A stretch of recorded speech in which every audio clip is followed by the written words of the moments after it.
நம்ம வந்து இன்றைக்கி இட்லி ஆட்ட போகிறோம். அப்போ இட்லி மாவுக்கு நான் எப்படி அரிசி ரேஷியோ எடுத்துருக்கிறேன்னா 6 கப்பு வந்து இதில் 3 கப்பு வந்து இட்லி அரிசி, 3 கப்பு வந்து நம்ம ரேஷன் அரிசி எடுத்துருக்கிறேன். அதில் வந்து 1 கப்பு வந்து நான் உளுந்து எடுத்துருக்கிறேன். இப்போ கொஞ்சம் உளுந்து வந்து நான் அதில் போட்டுட்டேன். நான் பார்த்தீங்கன்னா இந்த ஒரு மெஷர்மெண்ட்டுக்கு தான் நான் எப்போவுமே அளவு எடுப்பேன். நீங்கள் உங்கள் சாய்ஸ்க்கு எப்படியோ அந்த மாதிரி இதில் எடுத்துக்கோங்க. இப்போது ஃபஸ்ட்டு நான் வந்து உளுந்து அரைச்சிடுவேன். எனக்கு ஓட அரைச்சோன்னா அது வந்து தெரிச்சுக்கிட்டே இருக்கும். அதனால் ஃபஸ்ட்டு 1 கப்பு உளுந்தை நம்ம அரைச்சி எடுத்துடலாம். இது வந்து நான் உளுந்தை வந்து ஃப்ரிட்ஜிலே ஊற வச்சுருந்தேன். இந்த ஐஸ் வாட்ரு, இந்த ஐஸ் வாட்டரை கழிச்சு தான் நம்ம வந்து உளுந்தை இது பண்ண போகிறோம், சுவிட்ச் போட போகிறோம். இப்போ கொஞ்சம் அரையிட்டும்.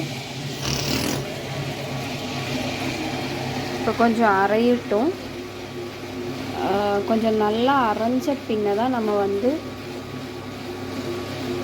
கொஞ்சமாக தண்ணியை தளிச்சு விடணும். உளுந்து வந்து எப்போவுமே நல்லா புசுன்னு பொந்தி வரணும். அப்போ கொஞ்சம் அரையட்டும்.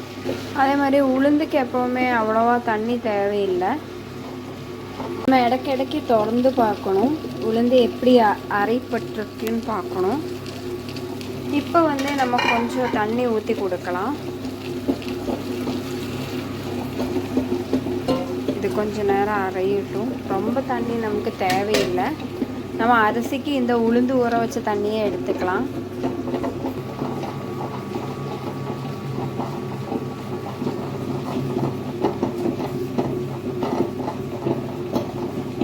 வந்து ஹீட் ஆகாமல் இருக்க தான் நான் வந்து கோல்டு வாட்ரு கொஞ்சமாக ஊற்றி இருக்கிறேன். அதனால் உங்களுக்கு பார்த்தீங்கன்னா இங்கே கோல்டு நல்லாவே தெரியும். இப்போ கொஞ்சமாக உளுந்து ஆடிக்கிட்டு வருது. உளுந்துக்கு எப்படி ஒரு 15 நிமிஷம் போதும். அரிசி ஆட்டுறது வந்து எப்படி ஒரு 20-25 நிமிஷம் வேணும். அப்புறமா நம்ம உளுந்தும் இதுவும் சேர்த்து மிக்ஸ் பண்ணி அதுக்கப்புறம் தான் இது பண்ணுறது. தோசை, இட்லி அது பெர்மினேஷன் ஆகி வரணும். இப்போ பார்த்தீங்கன்னா உளுந்து நல்லா வந்து ஆடிடுச்சு.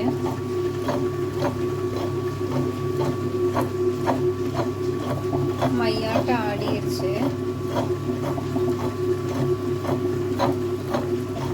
எடுத்து இந்த ஒரு உருண்டை வந்து இந்த தண்ணியில் போட்டால் இது மிதங்கி மேலே வந்து நிற்கணும். மேலே நிற்கிது பாருங்கள், இதுதான் உளுந்து ஆடிடுச்சுன்ற பருவம். நல்லாவே பொசன்னு ஆடிடுச்சு உளுந்து. நம்ம உளுந்து வந்து இப்போ நல்லா ஆடி கிடச்சிருச்சு. இப்போ நம்ம வந்து உளுந்தை வந்து எடுத்துக்கலாம். அடுத்து நம்ம அரிசியை போட்டுக்கலாம். அரிசி போட்டுட்டேன், ஆடிட்டு இருக்குது. இப்போ பார்த்தீங்கன்னா நமக்கு உளுந்து எவ்வளோ கிடச்சிருக்குன்னு பாருங்கள். உளுந்து ஒரு சின்ன கப்பு தான் உளுந்து நான் போட்டேன், இவ்வளோ உளுந்து கிடச்சிருக்கு. அப்போ இது கொஞ்சம் அரையிட்டும்.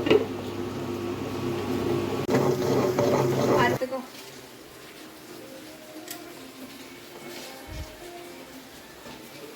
இப்போ அரிசியை போட்டுக்கலாம். ஊற வச்ச அரிசியை தான் போடுறேன். உளுந்து ஆட்டி அதை வந்து நான் சைடில் வச்சுட்டேன்.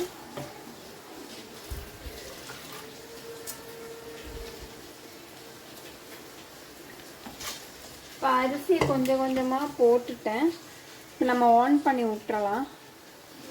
ஓட போட்டுக்கலாம்.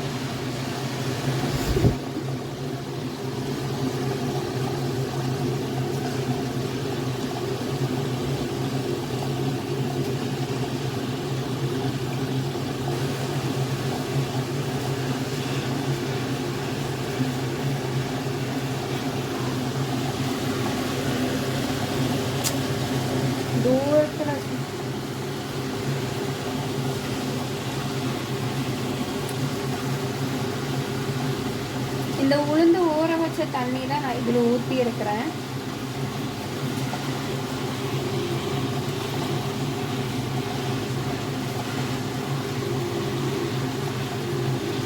கொஞ்சம் அரையும்.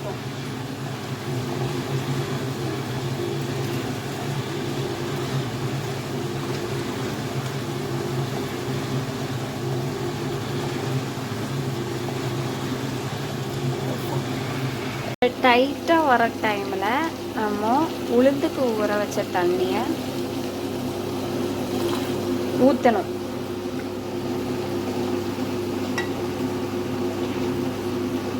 இனி கொஞ்ச நேரமும் ஆடட்டும்.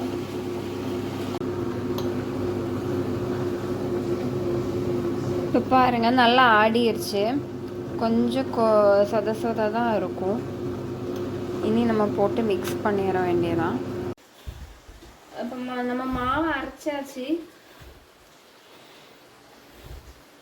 இப்போ நம்ம இதில் ஊற்றிட்டு இருக்கிறோம். சுத்தமாக வலிச்சு இந்த மாதிரி ஒரு அண்டா இருந்துச்சுன்னா, ஒரு சின்ன அண்டா இருந்துச்சுன்னா,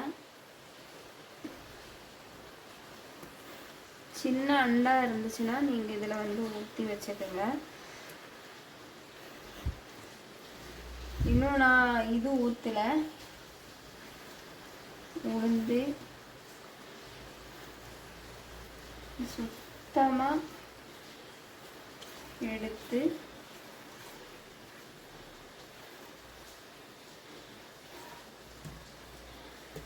இப்போ நீங்கள் என்ன பண்ணணும்னா, இதில் வந்து உளுந்து எடுத்துக்கோங்க. இந்த உளுந்தை வந்து இந்த அரிசி மாவு கூட இந்த உளுந்தை வந்து இப்போ நம்ம ஆட் பண்ண போகிறோம். நல்லா வலிச்சு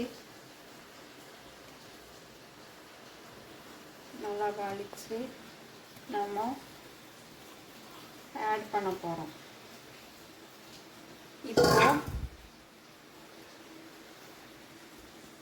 இப்போ இதை வந்து நம்ம நல்லா கையை விட்டு இதை மிக்ஸ் பண்ணணும்.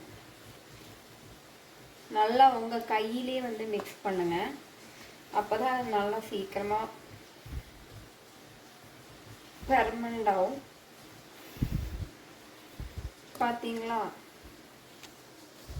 உங்கள் கையிலே நல்லா இந்த உளுந்த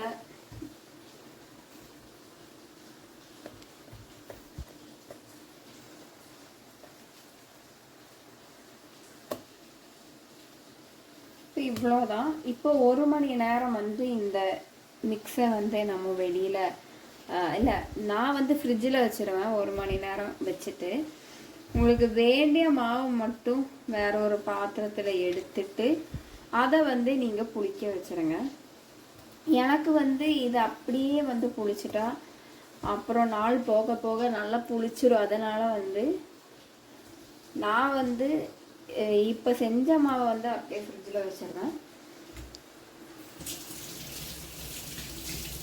அப்போ மாவு ரெடி. அப்போ இந்த மாவு வந்து உங்களுக்கு 4-5 டேஸ்க்கு இருக்கும். எங்கள் வீட்டில் 3 பேர். எங்களுக்கு தோசை, இட்லி, ஊத்தப்பம், அப்புறம் அப்பம், எல்லா இதுக்கும் வந்து எங்களுக்கு வந்து இந்த மாவு வந்து ஒரு 4-5 நாள் இருக்கும். அப்போ இந்த மாதிரி வீட்டில் செஞ்சுட்டிங்கன்னா உங்களுக்கும் ரொம்ப ஈஸி. நம்ம வெளியில் அவசரமாக போகும்போது நம்ம வந்து மாவு இல்லையா, மாவு கடையில் போய் வாங்க வேண்டிய அவசியம் இல்லை. இந்த மாதிரி செஞ்சு வச்சுட்டா எப்பப்போ வேணுமோ அப்பப்போ நம்ம செஞ்சுக்கலாம். Okay, bye bye.